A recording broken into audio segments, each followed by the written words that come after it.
bonsoir. Merci d'être avec nous dans cette session de l'actualité.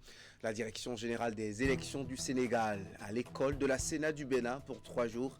L'exercice de réciprocité entre les deux instances chargées de l'organisation des scrutins se tient à Cotonou avec un agenda fourni.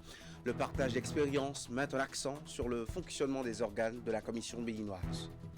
La Chine donne 20 véhicules, de nombreux équipements électroniques de sécurité et de déminage de plus d'1,5 milliard de francs CFA au Bénin, une contribution à l'effort de sécurité déployé par les autorités béninoises dans un contexte d'instabilité à l'échelle mondiale. Le gouvernement a reçu le don hier au profit de la police républicaine.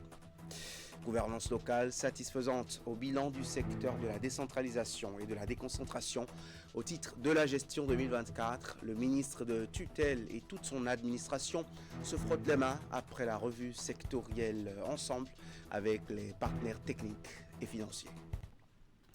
La Commission électorale nationale autonome Sénat du Bénin accueille depuis ce mardi une délégation de la Direction générale des élections DGE du Sénégal. La visite de travail et de partage d'expérience dure 3 jours dans une démarche de réciprocité. Après l'expérience de la Sénat à Dakar l'an dernier, cette rencontre renforce la coopération institutionnelle en favorisant l'échange de bonnes pratiques en matière d'organisation et de gestion des processus électoraux. Au programme figurent plusieurs séances de présentation portant sur l'organisation et le fonctionnement des organes de la Sénat, la dématérialisation du processus électoral, le financement public des partis politiques, ainsi que d'autres thématiques liées à la gouvernance électorale. La délégation sénégalaise est conduite par Biram Séné, le directeur général des élections. Elle est composée également de membres de la société civile, d'experts électoraux et du chef de la division en charge des études juridiques. Écoutons Saka Lafia, président de la Sénat, hier à l'ouverture de la séance de travail. Il y a 1 an environ, nous étions aussi à Dakar pour nous inspirer de leur façon de faire, de leur manière d'organiser les élections. Les leçons tirées de notre visite au Sénégal nous ont permis d'organiser nos premières élections couplées. Aujourd'hui, les mêmes collègues qui nous avaient reçus au Sénégal sont au Bénin pour une visite d'échange parce qu'ils estiment que nous avons des particularités ici dans l'organisation des élections, dans l'organisation générale des partis politiques, allant de leur financement à leur fonctionnement. Ils ont voulu se rapprocher de nous pour s'inspirer de comment le Bénin fait pour que les élections se passent dans le calme. On leur a expliqué que la Sénat au Bénin comporte la Direction générale des élections et le Conseil électoral. Au Sénégal, ils n'ont qu'une seule structure, la Direction générale des élections. Donc, ils vont comprendre comment ça se passe et nous allons échanger et pour la suite tirer des conclusions. C'est la fin d'un long calvaire pour des milliers de transporteurs et un véritable soulagement pour les économies de la sous-région. Après 46 jours d'attente interminable, les moteurs vrombissent à nouveau sur le corridor Segbana-Kamba. Ce lundi, à 13h précises, le premier camion a franchi la frontière, marquant la reprise officielle du trafic entre le Bénin, le Nigeria et le Niger. Plus de 2000 poids lourds étaient immobilisés. Epiphane Chabi à la frontière bénino-nigériane avec Fongelos Olu pour le reportage. Ce n'est pas qu'un simple départ de camion, c'est le signal d'un retour à la vie économique. Après 46 jours d'une immobilisation éprouvante, le corridor Segbana-Kamba sort enfin de sa torpeur. L'attente était devenue un fardeau pour plus de 2000 transporteurs venus de Cotonou, de Sémekpodji ou encore d'Ila-Kondi. Mais ce lundi 9 février, la diplomatie douanière et la coopération sécuritaire ont eu le dernier mot. Sur le terrain, le colonel Draman Aruna recevait des douanes de Segbana ce vœu rassurant. Il ne s'agissait pas d'une crise, mais plutôt d'un réaménagement administratif. Un ajustement technique est nécessaire pour garantir demain un passage plus fluide et sécurisé vers le Nigeria. Nous sommes réunis ici par rapport à la situation du transit. Il a connu un petit arrêt, juste pour quelques minutes, pour des aménagements. Ne pas pour un blocage, ne pas pour une fermeture, ne pas fermer les frontières. Forcément, par rapport à ce que les gens le disent, ce n'est pas une fermeture de frontières. Donc, c'est tout ce que nous sommes ici. Aujourd'hui, nous avons relancé les activités et les camions sont beaucoup repartis. C'est tout ce que nous avons. La coordination est totale. À Segbana comme à Kamba, les administrations béninoises, nigériennes et nigériennes avancent désormais d'un même pas. Une fraternité d'âme et d'intérêt saluée par l'officier Stéphane Paul du côté nigérian. Pour les opérateurs logistiques, cette reprise est une bouffée d'oxygène. Elle confirme surtout la robustesse de l'axe Cotonou-Kandi-Segbana, une alternative plus que jamais crédible et compétitive pour desservir l'Interland. Puis à 13h17, le premier verrou saute sous les applaudissements. Pour les conducteurs, ces 46 jours ont été une épreuve de patience. Oui, maintenant, quand on a vu les camions sont en train de passer, on est très content. Mais avant là, on a dirait ici, on attend chaque jour, on dit lundi là. Nous, jusqu'à on a fatigué, on a fait 46 jours ici. Mais maintenant, quand les camions sont en train de passer, on est très content vraiment. En reconnectant ces deux poumons du commerce régional, le Bénin et ses voisins réaffirment leur volonté d'intégration. Le corridor est de nouveau ouvert avec lui. C'est tout le commerce ouest-africain qui retrouve son élan. La route, enfin, appartient de nouveau aux transporteurs. Derrière cette reprise officielle du trafic entre le Bénin, le Nigeria et le Niger, il y a des visages marqués par l'attente des entreprises fragilisées, mais aussi l'espoir d'un redémarrage rapide des activités. Si les autorités saluent une coordination efficace entre les services de sécurité et les administrations douanières des trois pays, sur le terrain, les acteurs du transit, eux, parlent de pertes, de patience forcée et surtout de soulagement. Nos reporters ont recueilli les réactions des transitaires présents à la frontière. Après l'arrêt de plus d'un mois des activités du frontière de Segbana, aujourd'hui, nous avons vu les camions ont commencé par traverser. C'est un sentiment de joie qui nous anime parce que les activités économiques ont commencé. En plus, les emplois qui se sont arrêtés ont repris. On ne peut que remercier le chef de l'État, son Excellence, M. Patrice Talon, et son ministre des Finances et de la Coopération, M. Romiad Ouadaï, ainsi que tout le gouvernement de la République du Bénin. Nous leur disons merci, chapeau pour eux. En plus de ça, nous rassurons les transporteurs que la société ici Africa est là pour assurer la sécurité des biens sur des personnes, des tracasseries de transit ainsi que des tracasseries routières sur le long de la voie inter-État Cotonou, Kandi, Segbana, Nigeria. Tout a été formalisé maintenant. Nous exhortons les transporteurs de ne plus avoir de doute pour le chargement en transit vers le Nigeria. La voie est libre. La sécurité des personnes et des biens, l'intégration est aussi bonne. On ne peut que dire merci à toutes les autorités à travers nous qui ont œuvré pour cette réouverture. La base des CRS de Zobo à Cotonou a accueilli ce mercredi une cérémonie de remise de moyens roulants et d'équipements spécifiques de sécurité s'étendant de la République populaire de Chine, destinée à renforcer les capacités de réaction de la police républicaine dans un contexte régional marqué par l'insécurité. La cérémonie a été présidée par le ministre de l'Intérieur et de la Sécurité publique. Alassane Seydou avait à ses côtés l'ambassadeur de Chine au Bénin. Reportage. En dehors des 20 véhicules pick-up neufs, les échantillons des équipements spécifiques de sécurité que le gouvernement chinois a bien voulu mettre à la disposition de la police républicaine sont exposés dans cette salle de conférence des CRS à Zobo.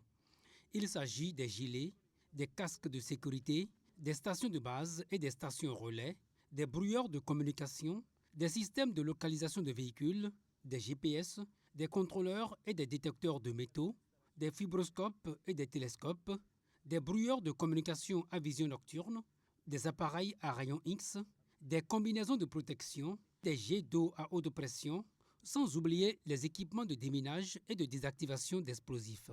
D'une valeur estimée à 1,562 milliard de nos francs, ces matériels roulants et équipements donneront sans nul doute un souffle supplémentaire à la police républicaine, dont je salue une fois encore le professionnalisme face aux menaces auxquelles notre pays est confronté, aussi bien à l'intérieur qu'aux frontières.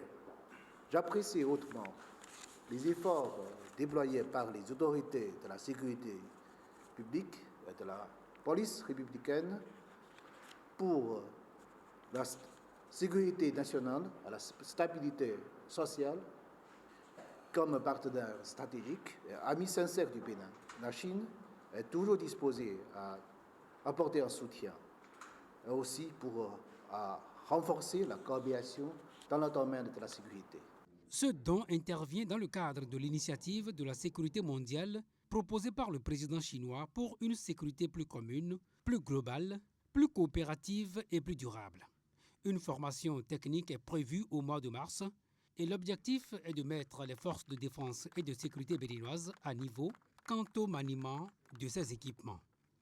Après leur installation officielle et l'élection du bureau de l'Assemblée nationale, les députés de la 10e législature ont tenu hier leur toute première plénière, rencontre consacrée à la poursuite de la mise en place des instances dirigeantes de l'Assemblée nationale.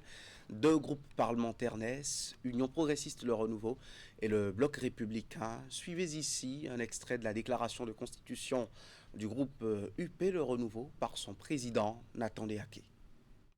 Honorables députés, chers collègues, dans l'histoire des nations, certains moments exigent des responsables publics une clarté stratégique accrue, une rigueur institutionnelle renforcée et une responsabilité politique assumée. Le temps présent appartient incontestablement à cette catégorie. Le contexte international, marqué par des mutations géopolitiques profondes, conjuguées aux défis sécuritaires, économiques et institutionnels de notre sous-région, impose aux États une gouvernance transparente et lucide, anticipatrice et résolument tournée vers la stabilité et le développement durable. Le groupe parlementaire Union progressiste Le Renouveau affirme solennellement son attachement indéfectible à la démocratie, à l'état de droit et aux libertés fondamentales. Son soutien constant au programme d'action du gouvernement, sa disponibilité à accompagner avec exigence et responsabilité les réformes nécessaires à la mise en œuvre effective de la vision Bénin 2060. Étant donné que la politique est avant tout l'art de se mettre au service de la nation, notre groupe s'engage à légiférer avec rigueur et vision, contrôler l'action gouvernementale avec responsabilité, proposer des initiatives conformes à l'intérêt supérieur du peuple béninois. La préservation de la souveraineté nationale, la modernisation de notre pays et la protection des plus vulnérables appellent une Assemblée nationale qui ne se contente pas de débattre inutilement, mais qui légifère, contrôle et pose les socles de la construction nationale.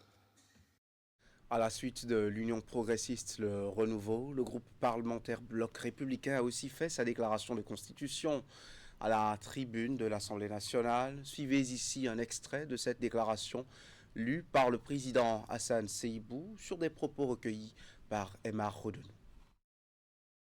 La 10e législature s'ouvre dans un contexte d'attente forte relative au développement, à l'emploi pour la jeunesse, à la modernisation de l'économie et au renforcement de la sécurité au regard surtout de celle délétère de notre environnement international.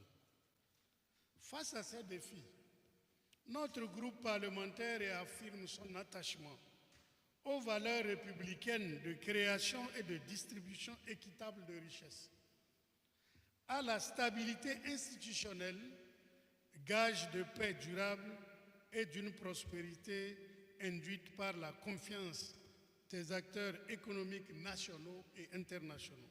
Et dans la mesure où nous sommes conscients que notre présence dans cet hémicycle n'est pas un privilège, mais une mission confiée par le peuple, alors nous la mènerons avec détermination et un sens de responsabilité aigu, dans un esprit de continuité ancré dans la vision de préservation de nos acquis de progrès.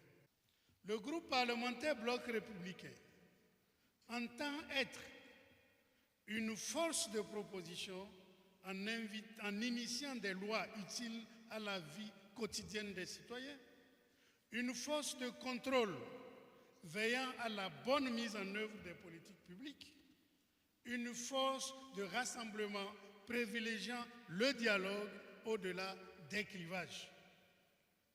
Nous nous appliquerons à ce que le gouvernement que nous soutenons absolument travaille à accélérer la transformation économique, la valorisation du capital humain, la promotion de la femme et de la jeunesse, le développement harmonieux des territoires.